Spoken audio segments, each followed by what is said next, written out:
así súper informal, de cuál. ¿Qué onda? Sí, sí, acá la pura banda pesada. Hola gente loca, ¿cómo están? Bienvenidos nuevamente a este canal. Yo soy Saibet de Saibet's My Mind y el día de hoy otra vez me encuentro con la grandiosa oportunidad de poder entrevistar a nuestra autora es Sofía Guadarrama Collado y el libro que estamos promocionando es Tesosomoc. ¿Qué tal? Mucho gusto, muchas gracias por recibirme aquí en tu espacio. Al contrario, gracias por estar aquí. Quiero que primero les cuentes un poquito de quién es Sofía. Yo soy Sofía Guadarrama Collado, soy mexicana, soy escritora, he publicado 14 libros. ¿Qué tipo de género escribes? Mira, he escrito cuento, ciencia ficción, ensayo, thriller, novela histórica y guión para cine, para televisión.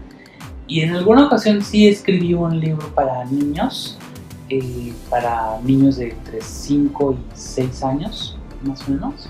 ¿Y qué tipo qué género de los que escribes es el que te gusta más?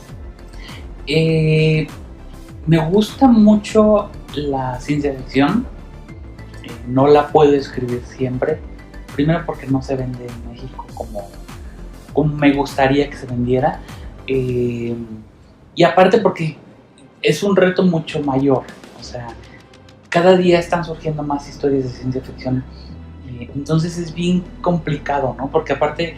Tocando temas más juveniles, para el público de este infantil juvenil, ¿por qué crees que es importante los temas que tú publicas? Novela, ciencia ficción, novela histórica. Yo creo que la novela histórica es importante porque la gente desconoce muchas cosas sobre la historia.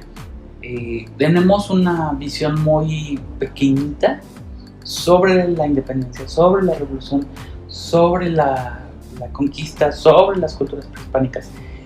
Yo publiqué una novela que se llama Adelita, que trata justamente sobre las mujeres en la revolución, las soldaderas. Y la publiqué porque nadie en México ha publicado una novela o había publicado una novela sobre las mujeres en la cultura prehispánica. O sea, fue algo que oye, ¿quién crees que sean las tortillas? ¿Sabes cuántas tortillas hacían las soldaderas al día para los revolucionarios? 25,000 tortillas diarias a mano de harina. Porque aparte en el norte comen tortilla de harina, no comen tortilla de maíz. Es tortilla de harina. 25,000 tortillas diarias. Porque era lo que comían, tortilla con frijol, tortilla con arroz, tortilla. Wow, o sea, y cada uno comía alrededor de 20 tortillas. Ok. O sea, bueno, no en la comida, o sea, era en desayuno, comida, cena, ¿no? Ok.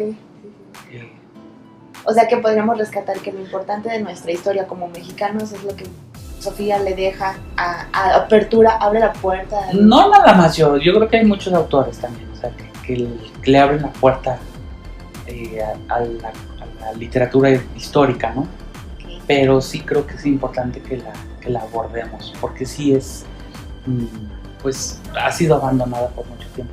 Sí hay novelas que la sitúan en tiempos históricos, pero eso es diferente, o sea, que tú pongas a tu personaje de ficción en tiempos de Moctezuma, pues puede ser muy padre novela, pero no es una novela histórica. Uh-huh. La novela histórica es cuando pues tú abordas un personaje y haces una investigación pues, muy profunda sobre el tema y que arriesgas a representarlo en la literatura, a darle voz, a darle sentimientos, personalidad.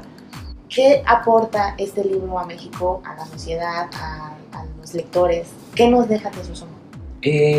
Pues más que nada para que la gente conozca la historia del Imperio Chichimeca. Este Imperio Chichimeca surge en 1280 más o menos, que la gente no conoce, o sea, siempre estamos enfocados, como te decía hace ratito, a las culturas, bueno, al Imperio Mexica, ¿no? Uh-huh. La conquista, todo eso. Pero antes de eso había otro imperio, que es el descendiente de los toltecas. O sea, primero fue Teotihuacán, luego los toltecas, luego el Imperio Chichimeca y luego el Imperio Mexica. Entonces, el Imperio Chichimeca es el que funda el bisabuelo de Tesosomoc, que se llama Xolotl, Xolotl. Y aquí lo que pasa es que tienen un problema familiar, como ocurre en la mayoría de las guerras europeas. Si tú lees la historia europea o asiática, todos son guerras familiares, conflictos entre primos y hermanos, y es esto lo que ocurre. En determinado momento, Xolotl tiene un hijo que se llama Nopaltzin, y luego su nieto, pero entre ellos nace una hija, pero la herencia era de padre a hijo, no de padre a hija. Entonces uno de los nietos se llama Colhuatzin, y él pues no recibe herencia.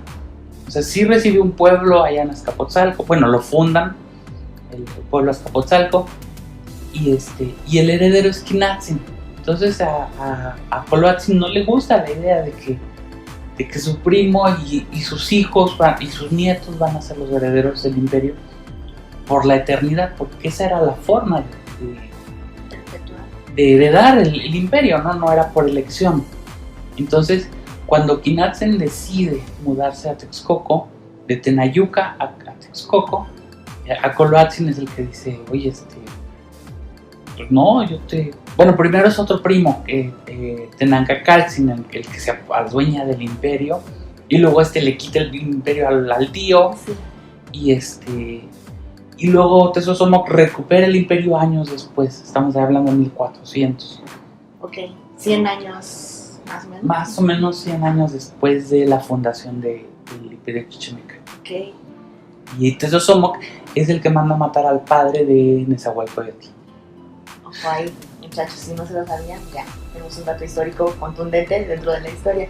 Ahorita Sofía nos está contando y está diciendo muchos nombres probablemente difíciles de pronunciar para cualquiera de nosotros, pero no se preocupen, incluso también este libro está bastante documentado, es lo que me gustó, me fascinó, porque si yo lo hubiera visto al principio de leerlo, otra cosa hubiera sido, en la parte de atrás viene un árbol genealógico, descripción de personajes. ¿No lo viste? Al principio no, yo me fui a leer el libro y yo dije, esto está complicado, y ya hasta el final me di cuenta que tenía muchos datos interesantes que a la lectura nos puede ayudar, así que primero vayan a la parte de atrás. No es cuestión de spoilers, si les interesa leerlo, es cuestión nada más de que se den una idea de lo que puede venir posterior o en lo que realizan la lectura, así que por ahí eso es un buen consejo que les doy. Revisen siempre que hay al final, no lean el final del capítulo porque pueden spoilearse, pero la concepción de este libro, como nos los cuenta Sofía, me agrada demasiado porque incluso en la forma de narración podemos encontrar 3 tipos de narración. Uh-huh. Eso hace que, bueno, a mí me encanta. Yo no soy de las personas que anda acá planeando y que dice, sí, va a pasar esto al personaje. Prefiero dejarme llevar con lo que te narra el libro. Y este cambio de narradores o de intenciones hace que tu mente realmente trabaje. Creo que es algo que te felicito y te agradezco muchísimo por ponerlo en el libro. No es como que lo encuentres muy común. Y ¿cómo te adentraste, cómo te arriesgaste a hacer ese tipo de narración? Mira, la historia de los mexicas, bueno, la historia de las culturas prehispánicas se construye a base de amoxtles, que son son los códices prehispánicos o los libros pintados.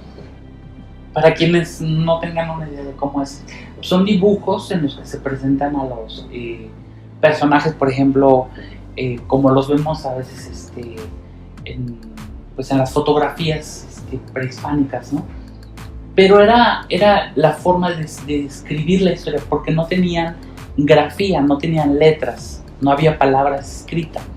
Entonces tenían que dibujar, por ejemplo, a Tezosomoc forzosamente siempre de la misma forma, ¿no? El penacho de tal forma, su postura de tal manera, algún símbolo que lo representara. Y esto lo hacía un señor que se llamaba Tlacuilo. Bueno, su rango era Tlacuilo, que es dibujante de la corte. Y todo esto era una especie de papel largo, podía ser hasta de 3 metros de largo, y él estaba en el piso. Entonces se mientras había algo en la corte, él estaba en el piso pintando lo que estaba ocurriendo. Y ya después de que terminaba esta hoja, seguía la siguiente, cuando terminaba esta, lo doblaba. Y entonces seguía el otro pedazo. Okay. Pues esto ya quedaba guardado y lo que seguía. Terminaba esto, lo volvía a doblar. Y entonces terminaban en cuadritos, ¿no? Pero que se iban como empalmando y parecía como un acordeón. Entonces lo podías extender. Luego el tlacuilo en las escuelas, o los maestros en el Calmecac, le enseñaban la historia a los alumnos, pero de forma oral. Y todo esto se lo tenían que aprender de memoria. Todo. Y entonces imagínate, eso después de 600 años, ¿cuánta distorsión puede haber? No tenían grafía, entonces los poemas de Nezahualcóyotl no hay prueba de que los haya escrito él, porque no existía grafía. Wow. Y entonces en esta novela, volviendo a lo que me decías, ¿por qué la novela está en dos versiones, en tres voces narrativas, ¿no? Y esto es por eso, porque cuando yo hice la investigación, pues me encontraba libros, fuentes en las que decían, pasó esto y esto y esto. Y luego te encuentras la otra fuente que dice, no, es que no pasó esto, pasó lo otro. Entonces dije, bueno, entonces le voy a dar voz a los dos. Al tlacuilo que dice, Tezosomoc era muy bueno, era un santo. ¿No? Sí. Y el otro que es el maestro de Nezahualcóyotl que dice, no es cierto, Tezosomoc es un tirano desgraciado, tienes que cobrarle venganza a tu papá y todo eso. Y esa fue la razón por la que hice esta novela a estas dos versiones que también confrontan al lector. O sea, como lectora tú te pones a decir, bueno, a ver, ¿a quién le voy a creer, no? Sí, es tortuoso, así es de... ¿Qué hago? ¿Por qué me acaban de decir en el capítulo anterior que él era malo y ahora me están diciendo que es bueno? Exacto, sí. Aparte creo que la obra se nutre bastante bien con los hechos que te cuenta el tlacuilo, a como parece que va la historia lineal. Entonces, sí, como dices, te confronta al lector y hace que tu mente trabaje. Me encantó eso. La verdad es que estoy muy fascinada con tu novela. No lo voy a terminar de decir nunca. Gracias. Y bajo el tema de investigación, ¿cuál fue como el mayor reto que enfrentaste? O sea, o sigues enfrentando porque es una serie de libros. Uh-huh. En su momento, el mayor reto fue ese, el encontrar versiones distintas. La novela histórica requiere mucha investigación. Mucho. O sea, tienes que leer y a veces es muy cansado. Leer lo mismo 10 veces y tienes que comparar datos, cotejar, asegurarte de que lo que vas a poner en tu novela por lo menos sí esté comprobado o aprobado, ¿no? Porque si no está aprobado por ciertas personalidades de la historia, pues corres el riesgo de que vapuleen, ¿no? Los lectores. Entonces, los lectores sí son muy exigentes como novela histórica. No todos te van a perdonar un errorcito. Wow, o sea que es una gran responsabilidad Sí, general o estar en este género. En la novela histórica sí es una gran responsabilidad y hay autores mexicanos que han sido vapuleados por lectores. Bueno, Sofía, muchísimas gracias por estar aquí en el día de hoy con nuestra plática presentando Tezosomoc, de venta en todas las librerías de todo el país. Lo pueden conseguir, una novela histórica mexicana de una escritora mexicana. Ya saben que a mí me encanta apoyar a lo mexicano porque somos mexicanos, chavos. Entonces sí tenemos muchas cosas en el extranjero, pero también cosas muy padres dentro del país a las que podemos sacarle jugo, sobre todo a este tipo de novelas que nos hace recordar, pues si no de dónde venimos exactamente, de dónde es nuestro origen y por qué somos así y por qué somos un pueblo tan castigado, desafortunadamente. Nos castigamos a nosotros mismos. Nos castigamos a nosotros mismos, pero una forma de no castigarnos es leernos Tezosomoc. Leer. Yo creo que en general leer no te hace mejor persona, pero sí te hace más sabia. Ya, consejo experto. Muchísimas gracias, Sofía. Gracias a ti, gracias a tu público, gracias a todos por acompañarnos y si vayan a comprar Tezosomoc. Y Nezahualcóyotl, que va a salir aquí en Océano en septiembre. En septiembre, ya lo dijo ella, yo no lo dije. Yo no fui. Muchísimas gracias, yo soy Saibet, Sofía, en Saibet's My Mind. Adiós.